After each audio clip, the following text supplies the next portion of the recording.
Welcome to WatchJojo Cooking. Today we're going to be making some homemade nachos, and I'm going to reference a couple of other videos for different garnishes you can use and toppings and dips. Additionally, we're going to be covering pros and cons of flour versus corn tortillas, and we're going to do a nice ground beef with our nacho because you got to get a nice protein in there, make it filling, make it a meal. So we're going to go over the seasonings as well. Let's get right down to it.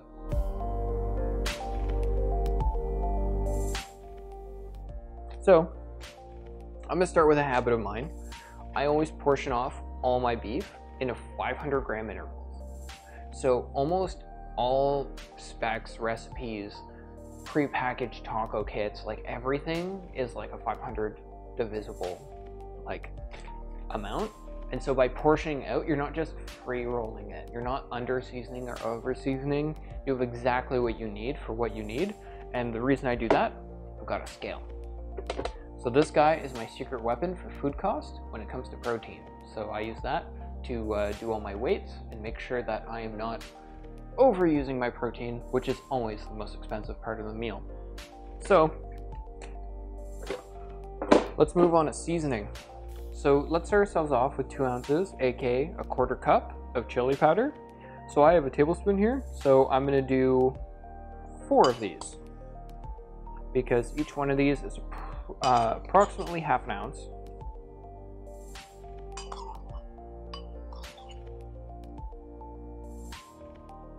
So that's the core of our seasoning here. Next up, we have a teaspoon of garlic powder. I'm using an actual teaspoon for that. Next up, onion powder.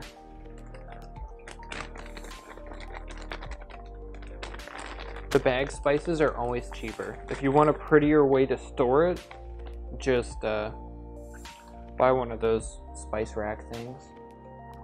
But I don't bother, it all goes in a shelf anyways. So 1 teaspoon onion powder.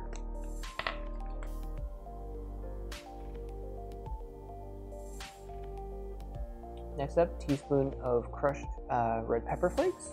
So, beautiful. That's gonna give it a nice texture. Next up, teaspoon of oregano leaves.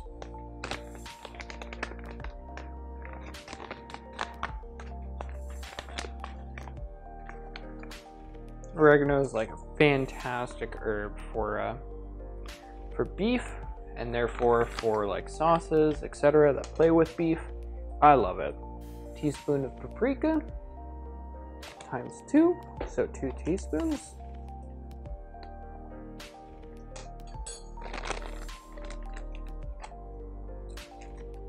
Next up, we have 2 tablespoons of cumin. This will give it that earthy flavor. Cool. So there are 2 tablespoons of cumin. Now we're going to go with 1 tablespoon of salt, because you always need your salt and pepper.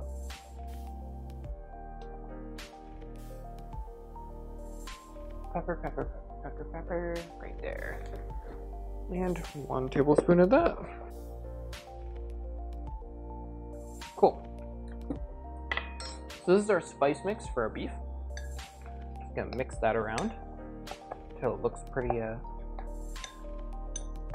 well mixed together here. Got a sharp redness to it. The paprika will give it a nice redness while it cooks too. All that flavor is gonna go right into the fats. And then we're gonna let that reabsorb into our beef. I'm gonna put that on our nacho.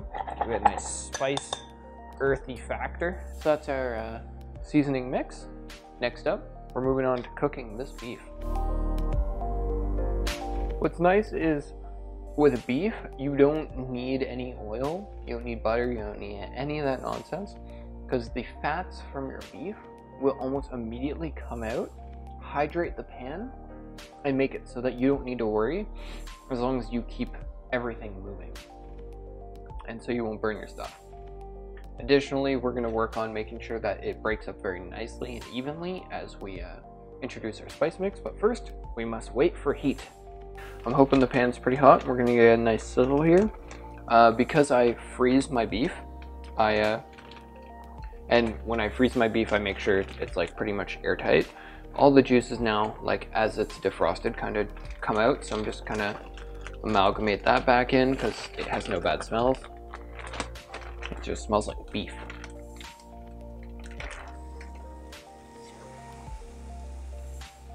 That's what we're looking for. Nice sizzle. Can't complain. Need to break this guy up nice and quick. We want to break it up as much as possible.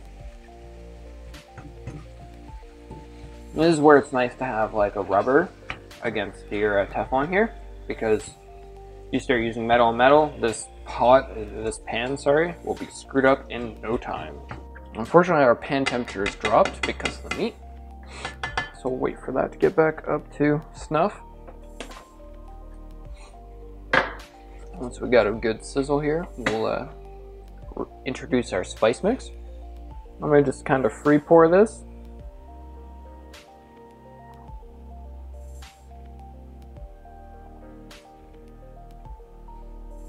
Probably use about half the batch, save half for later.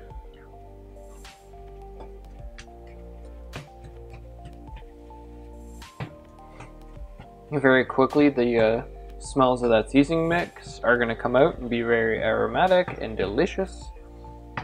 And everyone who is around you while you cook will be very excited for dinner.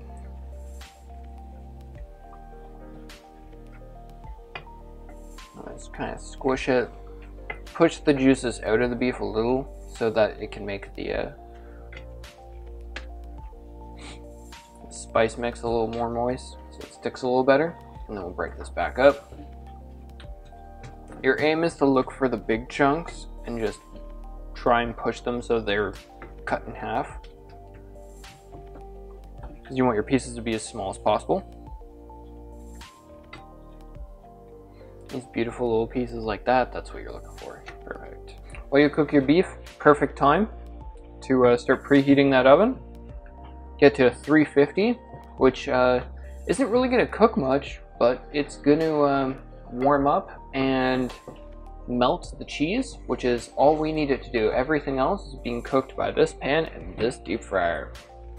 We're almost there. You can see there's not much red left, like it all has that brown, beefy texture. It's mostly broken up. If you're looking to be a little healthier, you should probably drain the fat off. I, however, am almost never looking to be healthy because I prefer to enjoy my food. And so I'm probably not going to drain the fat off, I won't lie. I am pretty happy with that. I'm going to have a piece of beef, make sure it's all good, make sure I haven't messed up this spice mix. So I'm going to grab a bigger piece.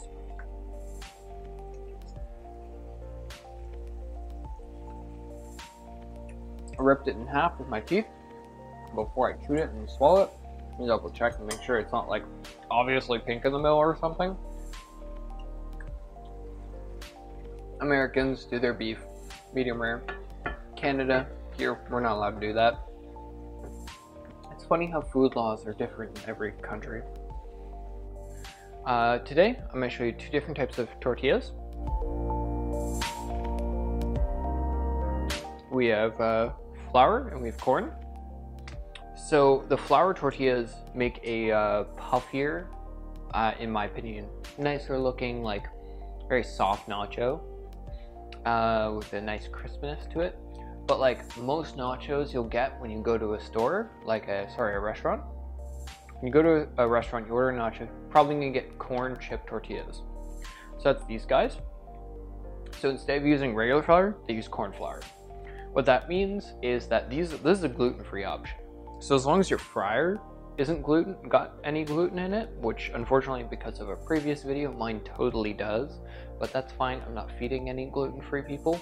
This would be an option for you if you were trying to appease someone with a celiac or someone who's on a gluten kick. For temperature-wise, I'm looking at about 325 Fahrenheit, aka probably about 165 Celsius is my objective for temperature here. So I've already got this guy preheated. I'm gonna just chop these guys up into sixes So I'll just go down the middle, crisscross, done. So, boom, and then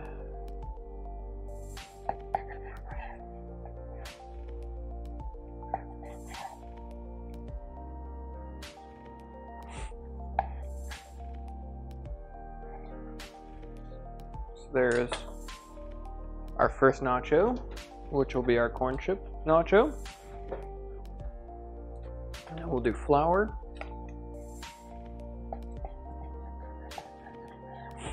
Now flour is a better binding agent, so you have to be very careful when you're frying with these guys that you keep them separated and away from moisture, because they can end up like sticking together and you get like this huge amorphous blob one, and then in between will be like sticky half-cooked tortilla, which sounds awful.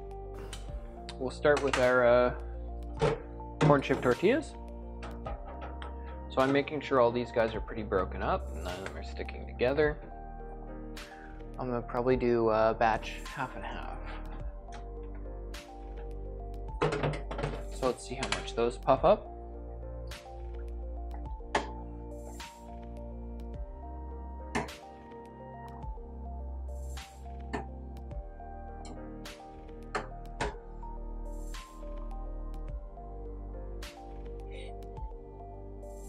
So you'll notice they like to float, so they rise to the top. You want to make sure they stay submerged. Your best bet is to kind of let them cook like this, and then give them a quick flip, and just like really disturb them. So the ones that were on the bottom end up on top and inverse.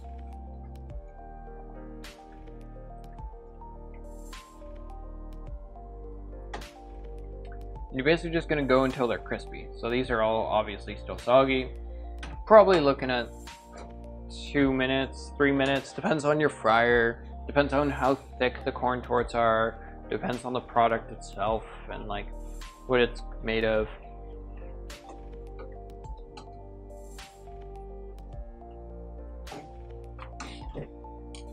You don't want to overcook them in the fryer because you know you're putting them in the oven.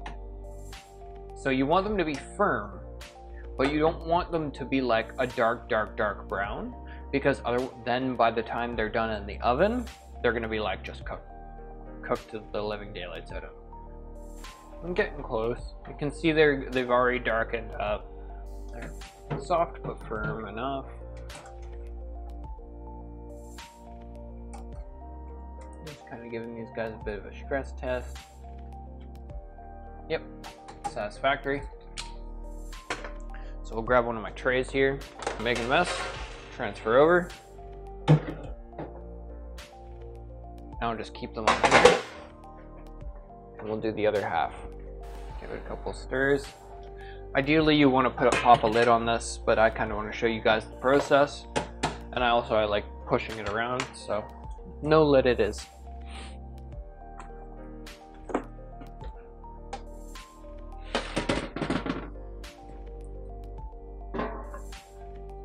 So you're flipping them?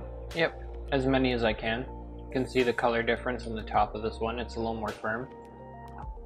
Flour torts will always take longer. They're denser. And they'll absorb oil before they start cooking in it. They're definitely more as or after. As you can see, the edges are really darkened up where the tort was cut. And it's got a dark color. Even the light color has like a good firmness to it, like not crazy firm, but it'll do. We have our corn chip and flour tortillas. You can see the difference. See a difference in thickness as well. So there are two things that make the best nachos. First one, all your pub food has so much salt in it, and the reason for that is it makes you drink. So let's follow suit. So a little bit of table salt on the whole shebang. You want to try and get it right out of the oven because it'll still be oily that way, and the oil will help bond it. Now the fact that these guys are being popped back in the oven is a nice bonus because the oil is going to kind of leach out and then come back in, and that will make the salt stick a little nicer. Next thing we're going to talk about is layering. the key to a good nacho. So the corn chip tortillas take up less room, so I don't actually have to layer there. But these guys, I actually had a couple left over. So what I'm gonna do is I'm gonna take this cheese mix here. You can pretty much use whatever cheese mix you want. If you're like skipping the pico or skipping the beef, like I recommend using a more flavorful cheese to kind of make up for the fact that you're skipping an ingredient. That way you still have a nice complexity to your dish. So there's that. And then we'll pop these guys back on. Spread them out, they're still pretty hot. And we'll make sure that these guys have cheese too. That way no chip is neglected. And now we're doing this guy.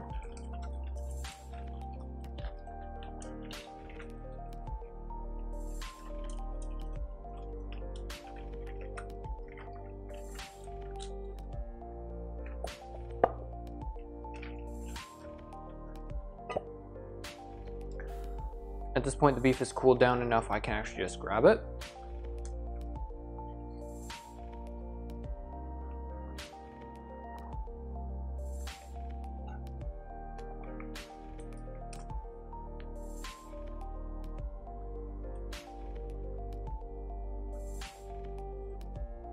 Here. And this one, I'm gonna just go down the middle, and I'm gonna make this one kind of spicy friendly because I'm gonna use pico de gallo that doesn't have jalapeno.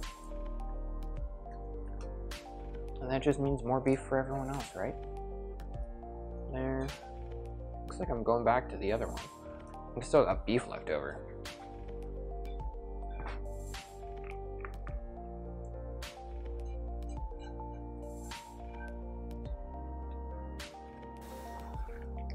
This is our no jalapeno pico, because obviously the flavor from the jalapeno is going to be very, very present and will literally stick to my fingers. So let's not do that to them. Boom, beautiful. And on to the next nacho.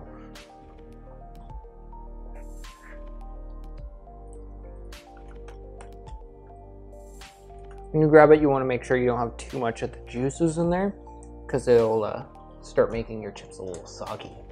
That's no good.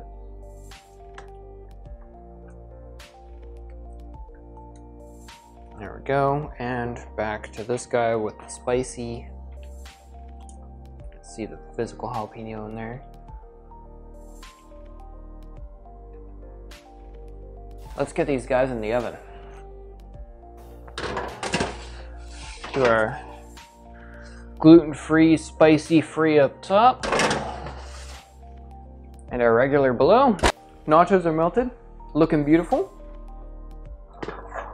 Finishing touch, I'm actually going to take a pinch of the seasoning mix I used for my beef, and I'm just going to give it a super faint sprinkling. This will give it that like really sharp flavor, I think. Boom. Two things I want to cover. One, this trick. This is me putting tinfoil down because we're melting cheese, and melted cheese burns really, really easily, but not as much on tinfoil, and more importantly, super easy to just peel off and like maybe just give this pan a quick wipe down. You don't need to scrub anything. There's nothing stuck on because it's all on the tinfoil. Also makes it very easy to transfer over to large platter plates. It's just literally a win-win. So always use foil when you're basically doing anything in the oven that requires a baking tray. Makes your life so much easier. And as far as cheese goes, I just want to cover real quickly what I'm looking for. Like all the individual strands have melted and become like one with their surrounding cheese. There's a nice firmness to the nacho, like has a good firmness. It's got stuck on here. Great coverage. There's not a single piece that has nothing on it. Like even the like worst parts still have cheese, still have beef. It'll be delicious. It's even, that's because we layered it. Layering is the trick. Bad nachos, always because of layering. Cool. This has been WatchJojo Cooking. Thank you for watching. See you next time.